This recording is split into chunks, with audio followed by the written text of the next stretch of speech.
some sweets for carol singers. But what's happened? Why is it so dark outside?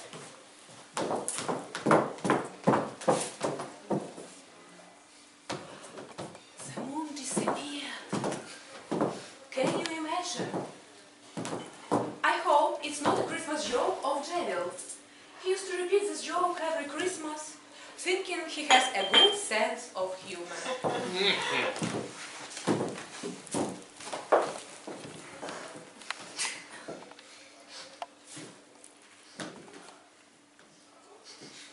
Is it a marriage proposal? Actually, no. But this is a present for you. Thank you, dear. I'm so surprised. But let's return to the sky to shine for Christmas singers to come to my house. Well, I have my reasons not to do that, so I'm gonna keep my present. No. And I'm going to hide it. No, give it to me. Give it to me.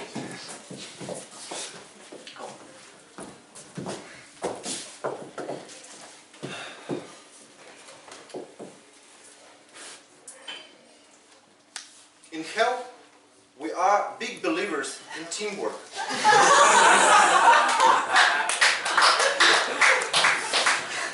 We each try and help very hard to make the best hell possible. And one of the most important roles is a screen counter, who ensures that each guest receives appropriate times amount of punishments. Here in Dikanka you don't have anything like this, but you have the next best thing. You have the person who will help your carols ring true and be without crutch words and filler sounds. So please welcome our accounter, Vitaly Rylev.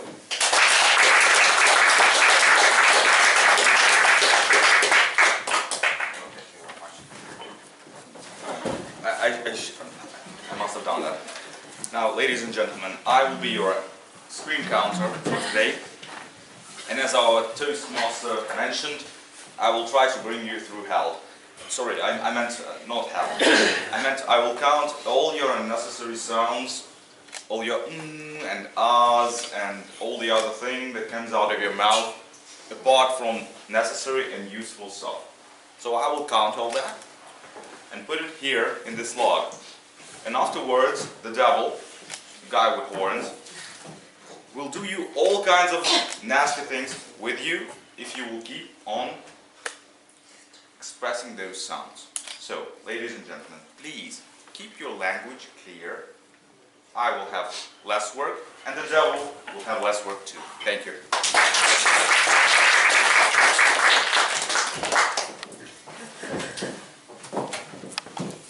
There is one very interesting tradition in Dikanka. When someone would like to write a love letter, he or she comes to who? How do you think? Yeah, you're right. He or she comes to the grammarian, the most educated person in Dikanka. She knows for sure what chances to use and what word of the day to choose to find a path to beloved hearts. Let me invite to the stage Maria Yaremenko. Thank you very much, Mrs. Stolova, for such an introduction. Today I will be your grammarian, and I will be listening carefully to all your speeches, and will be noting all the mistakes in this log. At the end of the meeting I will provide you with a report on all the mistakes and probably interesting metaphors that you will be using. So as an American writer and publicist and also presidential speechwriter William Safar once said, "Only imperfect can you be more than perfect." And I wish you all be perfect in your English grammar today. And we'll introduce the word of the day, which is jubilant. Jubilant. Jubilant is actually a very interesting word, meaning joyful.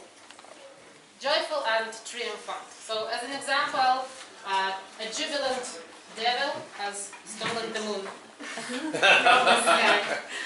And at the end of the meeting, I will also provide the report on who has used this word as many times as possible. So I wish you all be fluent in your speeches.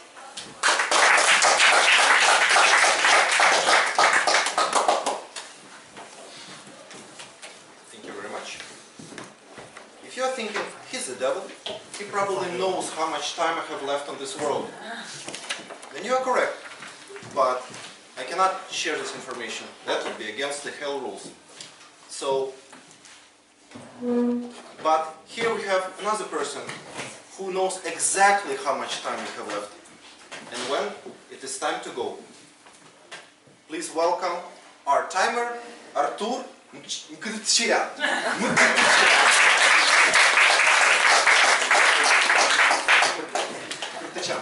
Sorry about that. It is said time is honey. But today we won't have so sweet honey because it will be we out of time. And 20 minutes left, but we can still be on time. And I will help you be on time.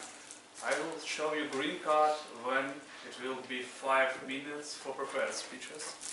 Yellow card when it will be 6 minutes for prepared speeches.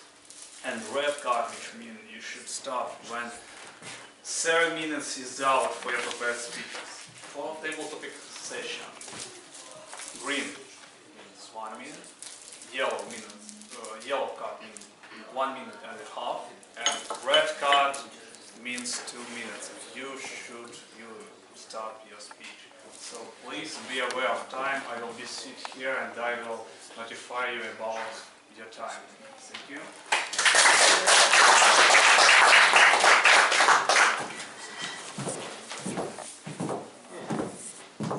So, can you fortune tell with cards? Sure I can. I'm a witch. Can you do it Would for you me? like me to predict your future? Oh yes, please. Okay. Just choose one of the cards. Oh, it's the Queen of Spades. She looks kind of like you, Soloha. I think it's a fate.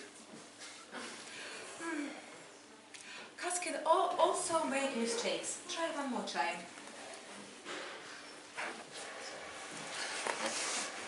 What do you know? It's Queen of Spades again. It's your trick.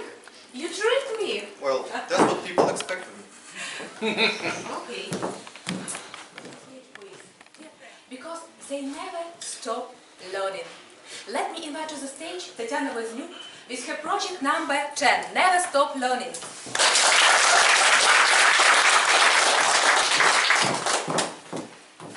Dear Toastmasters and guests, do you want to be successful? I think yes. I think every one of you have great ambitions and high potential to get more and more. Warren Buffett once said, the more you learn, the more you earn. It seems true. If we look for some prosperous people like Steve Jobs, Warren Buffett, Oprah Winfrey, Elon Musk, they are perpetual learners. They use their time effectively and rightly. Every day they commit to learn new things. Every single day. Warren Buffett devotes 5 hours every day to read. Bill Gates tried to read 1 book per week. Oprah Winfrey, she is just obsessed with books. Do you know what is the common about them? Yes.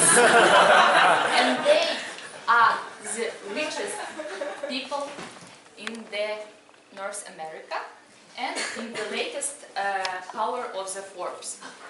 Maybe someone else Yes, they are perpetual learners.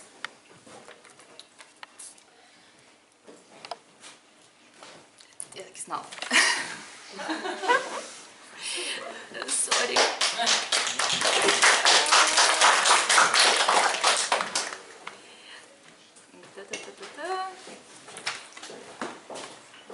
One philosopher said, I have learned that I have a lot to learn more. In nowadays world, which such fast-paced, we have a lot to learn and to adopt. Every day we have some new skills and new techniques. If you don't learn today, you are fully behind the whole world.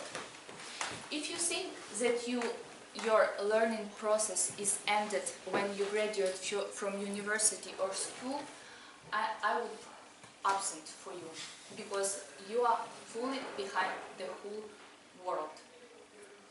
Today we have a lot of opportunities to study more. For example, you don't need today we have laptop, tablets, phones and internet to learn more, because we have open online courses like Coursera, Udacity, Khan Academy. What you need only is internet. Doesn't depend how many old are you, what's your gender, from which country you are. You just have desire to study. You can listen to the podcasts from different universities, from different radios and sources. You can visit lectures from часопис, from different open universities like Unicity in Kiev, to try to learn more. Also, remember, invest in your knowledge, it pays the highest dividends. The time spent in searching the Facebook or Instagram, playing the video games, or just procrastinating will never come back. The time used will gone forever. But you may say, learning sometimes is frustrating and tough. Yes, sometimes. But when you study more, you're much more happier. When you try to go for a new sport like crossfitting or jiu-jitsu, or try to push your brain to the limits like coding, you will feel the pleasure. The highest ambitions and goals you have, the happier you are. When you have the feeling of accomplishment, the best feeling you have. For example, in sport, when you beat your personal records, it's much better than you beat the records of your counterpart. For me, personal development is much better valued than fame or money or big house. It's much better to be the best person of myself, better person of myself. The person you would be in 5 years, it's defined by people that you spend time with and books you read today.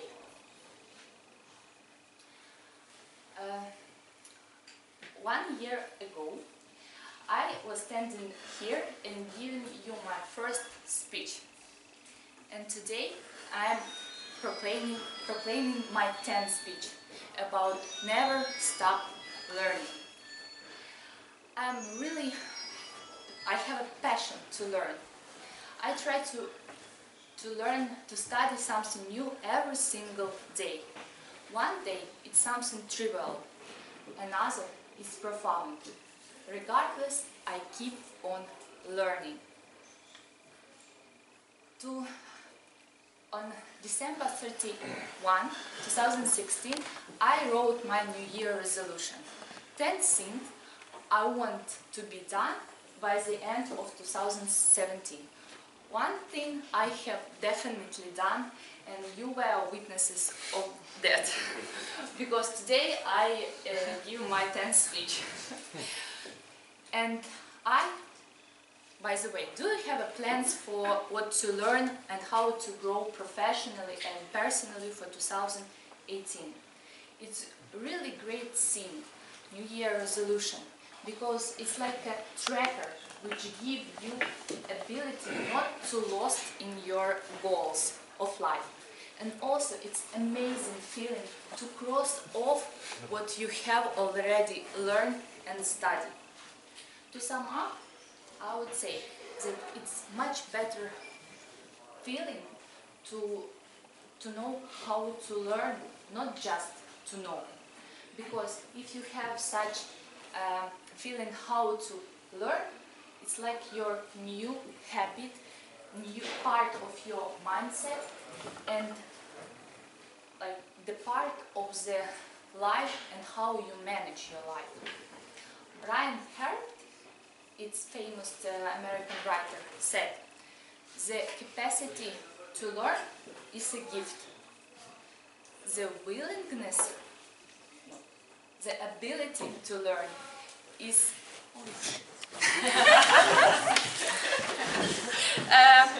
the ability to learn is a skill, and the willingness to learn is a choice."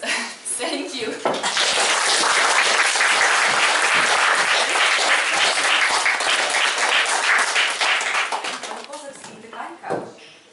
Deliver speeches, you won't hear any rustle, because all people are attentively listening to them. Dear friends, some weeks ago, our true Ukrainian Cossack, Iva Kestel, said to us that he did his last speech. But he is so devoted to public speaking and art talkers that he uses his last opportunity to give us one more speech. We are very happy to listen to. Please welcome to the stage Iva Kestel.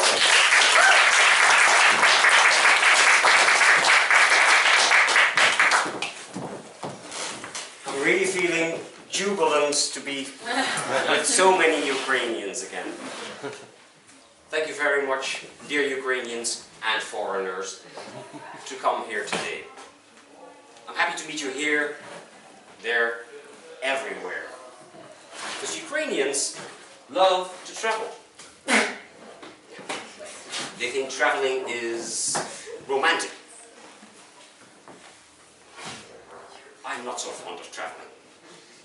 Traveling means packing, unpacking, uncertainty, adventures. Dear Ukrainians, tell me, if you go traveling, what do you always pack? What do you always take with you? Suggestions, please. Passport. Passport. Money. Money. That's all. Some alcohol. Hey! Seems we're on the right way, except for Vera, who takes the enzymes.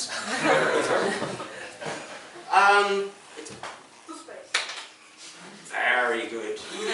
Apartment. Yes, of course. To me, it seems that I always get into very good communication in many countries where they ask me, do you have, and I'm able to give something. That is basis for good communication. But traveling romantic in many places, you end up having to wait a long time. So for those cases, I would advise you, take a good book with you. Stuck somewhere for 40 years or so. And read. It will show you the exit. And yes, of course, as already has been mentioned, basically you cannot really go without it. Gotovi.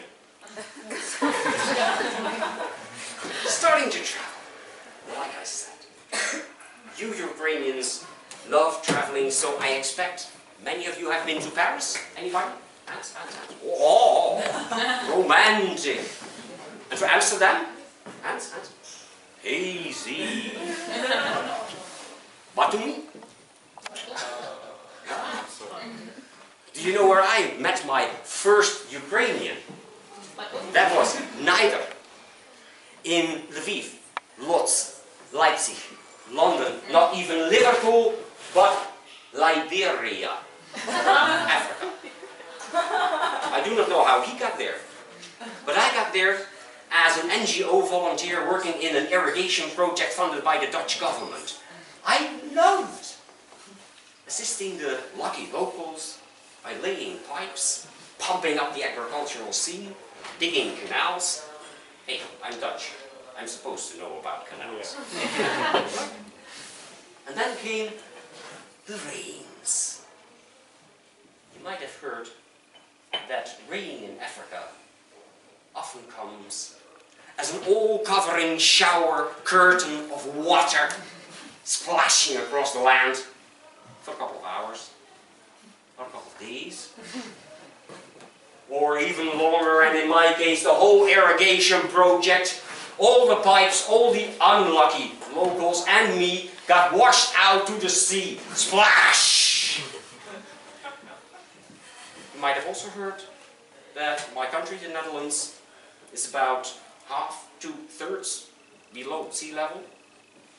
So we have to learn how to swim when we are very small. That did not go for my unlucky locals. So with a lot of effort, in the end, I did get myself washed up on the Liberian shore. And I did not even know that after this flooding disaster, the Dutch government decided to pull the plug on financing any project in Liberia. But, hello, I was still there. Destitute, left over on the shores of Liberia. So, what was I to do? How to get out of there? Trying to earn some money somewhere? Well, then I had to go inland to the other Liberians, to the capital, Monrovia. So on foot, I set out to the capital and arrived there, moneyless in Monrovia. Well, there were not much other foreigners around. The only other foreigners were peacekeepers in white jeeps, traveling around somewhere. Huh? Seems they were keeping the peace more in their own barracks than in Monrovia. So seldom did I see them.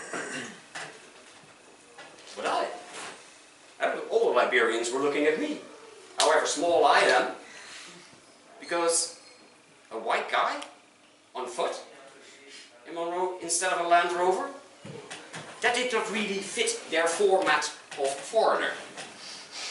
So nobody wanted to hire me for a job. So sometimes I would sit down at the terrace of Bullet Bar and drink a cheap glass of juice. And it was at that time, when that jeep came splashing by, splashing up mud, and stopped at the terrace. A bunch of peacekeepers, blue helmets, came out. And one of them, Pakistani or so, passed by, walked inside Bullet Club, and I heard him ask for bottles of juice. And I was looking at the other peacekeepers, and I saw one had painted the bottom half of his blue helmet yellow. Ukraina, I said. And yes, he answered, laughing. And that was my first Ukrainian, muscular Moiratorians. He came up to me and he asked me, what are you doing in this dangerous dump? And he did not get the time to explain that to me, since his Pakistani fellow peacekeeper came with the bottles of juice. They all sat in the white Land Rover and splashing up mud, they drove away.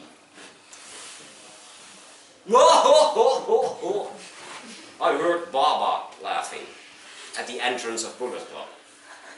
And Baba was the big belly owner of Bullet Club. Still no work, boy. You really want to work? you come to Baba. There's always work.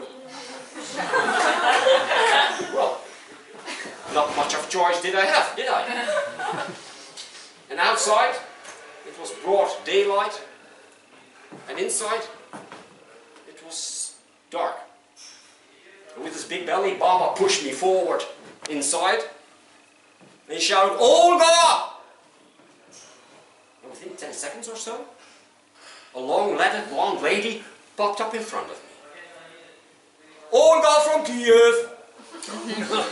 "Baba, baby, show the boy how you work on the pool. I want him this evening on stage to open the program." And Baba disappeared in the darkness of Bullet Club. "Olga?" "No, my name's Praskovia, but that's too difficult for Baba." "From Kiev?" "No, from Dnipropetrovsk. But that's too difficult for Baba." Never in my life have I felt so embarrassed as when I had to watch Olga on the lighted stage practicing her pole dancing. No, I was even more embarrassed when after that Olga made me practicing pole dancing on her stage. "You have the right body," she tried to encourage me. "You are flexible as rubber." Yippee! I was glad it was rather dark there, but then again light on the stage. And the evening fell, and outside it got as dark as inside, only it got there hotter, louder, with music, the smell of sweat everywhere. And whilst the music was getting louder all the time, suddenly I felt I was being pushed on the stage into the light, and the heated atmosphere of the club nearly exploded. Well, I wanted to grab hold of the pole, because there were hands getting into the light coming towards me, and one even already got hold of my ankle. My goodness, what was I to do? And at that moment, a white guy jumped on the podium, grabbed me by my arms, freed me from the hold on my ankle, got on the floor, kicked some Liberians out of the way, and we ran through the bar, tap, tap, tap, tap, tap, into the street, splash, splash, splash, splash, splash, until I was standing next to the white Land Rover. And only then I recognized my muscular Miratorians, Ukrainian. We got in the car, sped off, likely mud splat over the Liberians, but I could not see that, it was dark.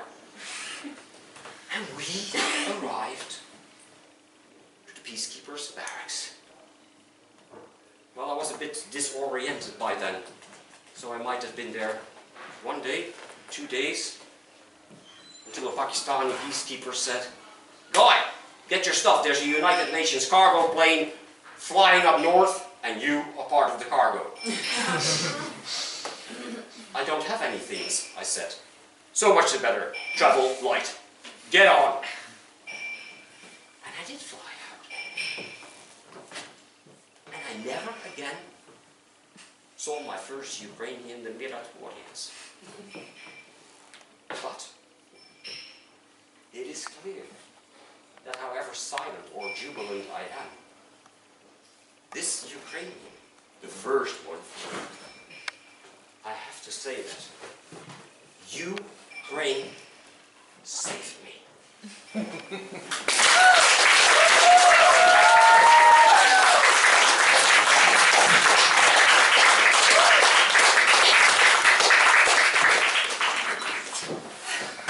My son Vakula is looking for a pair of shoes for the most beautiful girl in the country. Can you imagine?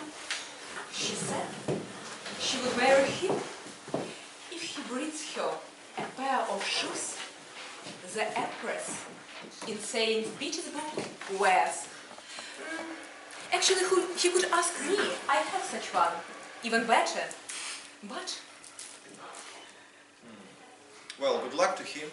But is this Oksana, is she really that beautiful? she is. And now you have a chance to get acquainted with her. Oksana on the morning's eve. Oh, Oksana, such a beautiful, nice girl. New Ukrainian blonde Oksana. Good. This guy is blacksmith. He's really good. But also I'm feeling very sorry for him. I will never ever marry him. I need someone bridegroom to be an intellectual and not some kind of blacksmith. I told myself I will never obey him. I have a kind character, but also I have the soul, a very obstinate soul. Oksana in the afternoon, or in Christmas Eve. Where he is gone? He's gone for so long? Maybe I shouldn't have to use this joke to him about those черевички. Where is he? Night at Dikanka. I shouldn't have spoken to him and to tell about those shoes to Vakula.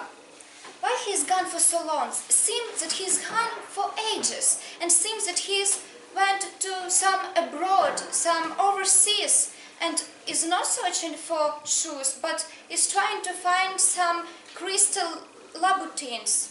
I'm just depressed. But nevertheless, I'm so beautiful and I have such obstinate soul. I shouldn't be so sad. Let's better have some fun and go outside, and maybe there are some people and we can enjoy this time together. Oh, so much nice people. It's really great to see you all. So see, Oksana, don't be sad. Just don't be sad, but be happy. And I think we can, with those people, we can make really some very good fun and play a game. I will tell you now about some game we will play and what the rules of this game. And the rules are following. I will ask you a question. You have up to 2 minutes to answer my question. Also, I would appreciate if you use this jubilant word, jubilant, in your speech. And you can also include in your speech some jokes, some moments from your life. And in the end, we will see who was the best to rejoice us. And we will vote for the best speaker, so listen carefully to all speeches. And the first my question would be, what was the most mesmerizing Christmas in your life? Christmas or New Year? The most that you remember and the most that you just rejoiced you. Question you need to think about. What can I say? Several weeks ago, maybe a week ago, I don't remember clearly, I made a short speech in a different club about how mesmerizing Christmas might be. And I want to share this experience with you. Now just imagine, New Year's Eve, a certain time and date when you need to do something extraordinary, to make yourself proud of yourself. I mean, jump with a parachute. No, that's not for Christmas, come on. You're kidding me. Christmas is time to get on with the family, right? Wrong. It's the time when you do extraordinary things, the time when you do something crazy, something that you will remember the whole year. You know how you spend the New Year's Eve? This way, the whole year will go, right? That's not true. I had a dream. When I was 16, I had a dream, very, teenage dream. I'm sitting in jacuzzi, it's Christmas Eve, it's the New Year's Eve. There's bubbles all around me, I have a bottle of champagne, I have a very beautiful girl and one more beautiful girl here. And I'm just looking into the skies. And can you imagine this? Just picture this. The bubbles around you. You have a wet, very cold bottle in your hand. Very warm girl on the other side. You're looking into the skies. You see the stars and the moon there. And you're feeling, this is life. And the New Year is like bang, bang, bang. And you know what thought goes in your head? I will have this for the whole year. Trust me, it is a lie. I did this when I was, well, it doesn't matter when I did this. But I did it. It was amazing. Unfortunately, it does not last for the whole year. Just for one evening. But this evening will be remembered for the whole life. And I encourage you, do this. For once in your life, just do this. Just watch the skies when it's -15 and you're in +30 and plus, I don't know how much. And plus champagne. This is amazing. My wish for the most mesmerizing Christmas, that was the most mesmerizing New Year's Eve I had in my whole life. Thank you very much. To make the jubilant New Year. So we brought tickets and we went to New York. We stayed at my friend's place. She's living in Brooklyn, so no problem there. We have an apartment. And a few hours before New Year, you should go to Manhattan and you should like take a line because there is a big. Okay, Americans are really strange people. Sorry for that, but you are. You have like a very strange tradition to stay on Manhattan and to look at the ball which going up just when the 12 o'clock bumps. So they all like come together in Manhattan and they look at the ball every year. We thought, okay, we should do that too because there should be something very interesting there. So just a couple of hours before New Year, we went outside the apartment, we closed the door, we decided to go and we just checked the door if it's locked, and it's not. So we checked again, we tried to lock it again, it's not, it's still open. So I'm calling my friend, Natalia, and I'm saying, Natalia, there's a problem, something, we can't lock the door. It's like, we're going outside, we can't lock it, so what should we do? She said, just leave it open, it's okay.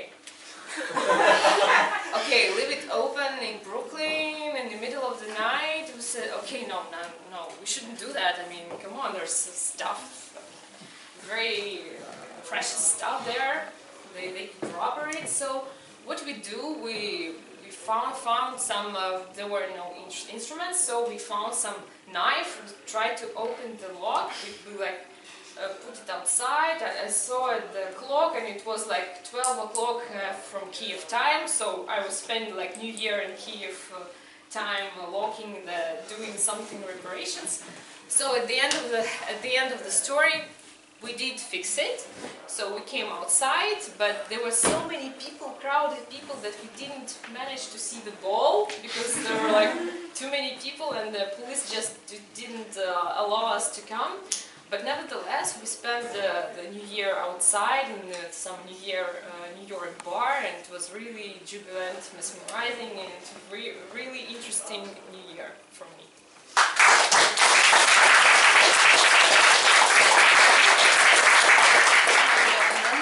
There sitting, so he's encouraging me to share my experience.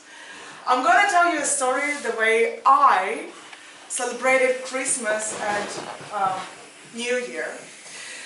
So everyone during the Christmas holidays is trying to go somewhere to make the holiday jubilant. What I did, I went to Bali. Imagine you're alone on the island of Bali. Though you know that somewhere over there you have 15 colleagues celebrating the same holiday, but no. You've seen them too many times at your workplace, you don't want to see them when you're celebrating. One of my hobbies is I dance salsa. So the first thing that I do Anywhere I go, I check for places where I can dance. And I found one school on Bali, and they were doing salsa parties everywhere around the island. I got acquainted with the organizer of these parties, and we became good friends. So on Christmas Eve, he came over to pick me up on the motorbike. Before that, I found a very nice pizza place that has this traditional Italian oven, and they bake pizza in traditional way. So I got the pizza, I got my man on a motorbike, me and pizza on a motorbike, without helmet, of course. Who cares about safety? You're in Bali, and we are driving there. Imagine, 25 people.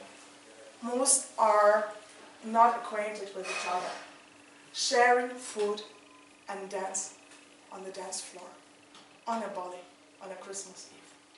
I think this is something that will keep me warm-hearted all year long, because somebody, a stranger, treats you like you're a part of a big, big family. Thank you. Last one for boys. First I will ask the boys. Would you ride on the devil's back to St. Petersburg for those черевички, princess shoes for your beloved woman? Would you ride? Is the devil okay with that? Ask him. Yes. Okay, yeah, we would definitely. Maybe we'll listen to some speeches. Vasily, would you like to answer the question?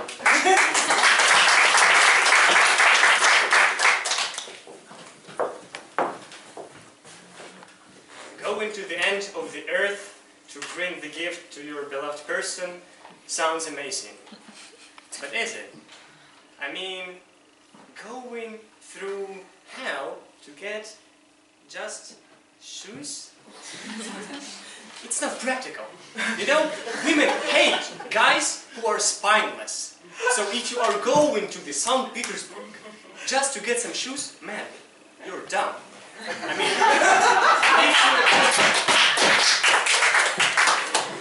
I mean, if you can, I don't know, build a hydra, save the humanity, build a house, do something like that, but riding a devil, sure, no problem, I'm on it. But not some trivial things. So I know that because I've been through it. I have an experience of trying to please ladies and well everybody else, and I know that it doesn't work. So guys, believe me, just don't, okay. Wondered about your fortune, about your bridegroom, and have you ever tried reading the fortune on Christmas Eve? Just read by cards, or ask it some woman that would tell you the fortune about your bridegroom. Have you ever did this? And I would like to ask. Oh, we have.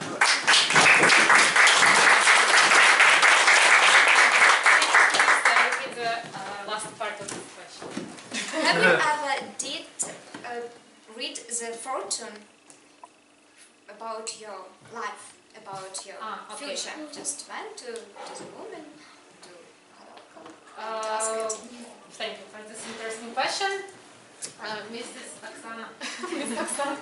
Actually, I haven't in my life went to some fortune teller or something like that, but I actually had one of my dreams came true on the New Year's Eve, when there is actually a tradition that they have read in the internet about salfietka or napkin, paper napkin, where you need with the first bang of the clock you need to write your wish, then smash it, burn it, and ashes put in the glass of champagne and drink it within the last bang of the clock.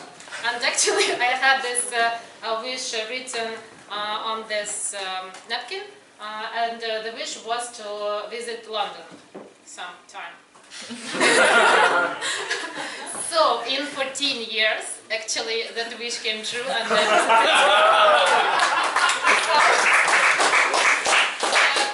you should definitely try this if you are really fast enough to write, and you have the napkin really of high quality, because it can be turned when you are writing really fast. So this works.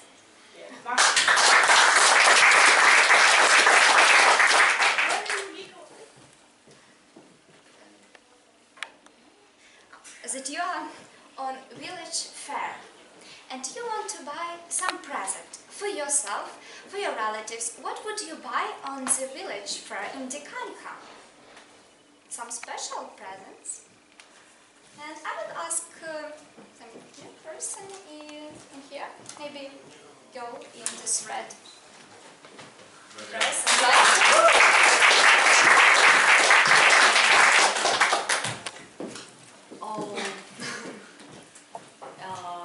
when I'm in the village, I don't find so many shops, and nothing is open because everyone is preparing for the celebration. So I think the best present in the village is coming into your friend's house or your family house and maybe making some delicious food or sweets and just giving it to everybody. So one of my friends yesterday we were discussing who and how is going to celebrate the New Year. So if you are not in the village but in the city, you're living in the city, and you want to spend your New Year in some extraordinary way, or maybe have a mesmerizing New Year, so they decided to spend it in the metro and just give the sweets to everybody, and they are going to prepare some cards or some wishes, good wishes. So here's the idea for those of you who have still didn't decide how to spend your New Year. Thank you. So it was a nice introduction, and you have to realize everybody on the stage has to manage time well, and your introduction did everything it should, and it took only 3 minutes to set the scene. That's probably an outside limit, but you did a good job. You had a big mission to do to set things up. And then you led into the people. Now here I'm going to make my only 2 critiques. First of all, you should know everybody's name, and second, you should pick a few people that are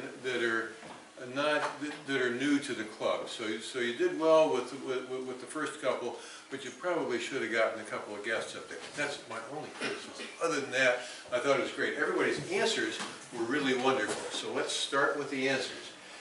Vitaly has done this before. Me? And what I like about it, Vitaly brought us right into that hot tub with, cool. with the girls and the champagne. I don't know where it was. City is not named, perhaps. It's an imaginary city, but you brought us right into the dream. And of course, such dreams don't last forever, do they? So it was well crafted, good conclusion. Now, next we got to Times Square, New York, and all of the problems. And again, Olga, I liked your acting. You're fiddling with a knife trying to get the damn clock fixed so you can get out, and your exasperation in getting to Times Square and finding there was no place where you could see anything was all very well portrayed. The only thing I don't understand, why in the world anybody would go to New York on New Year's Eve.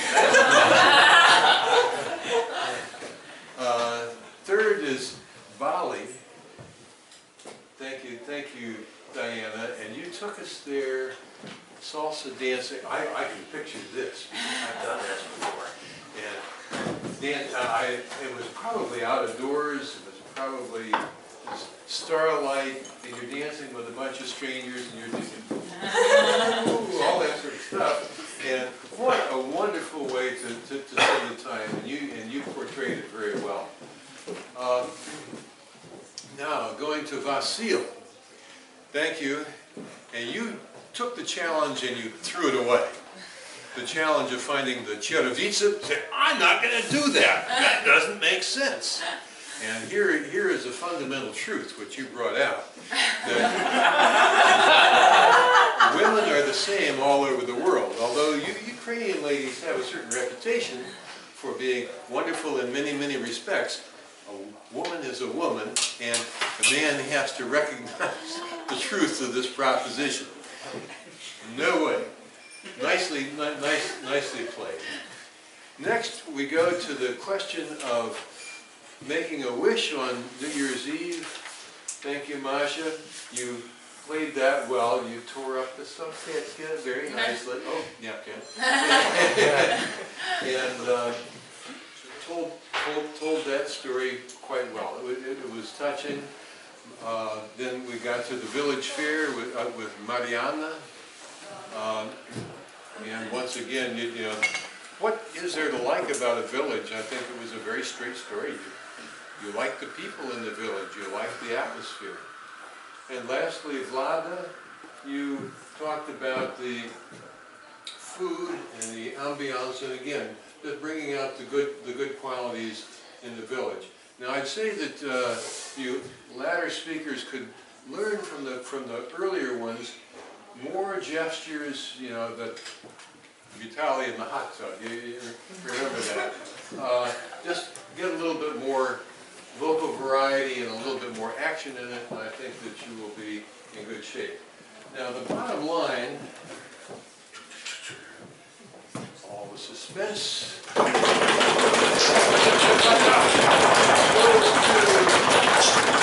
the brave truth teller, Vasil.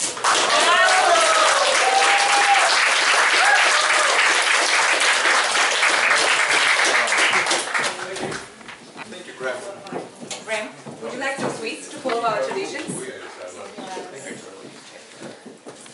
Dear friends, time has come to see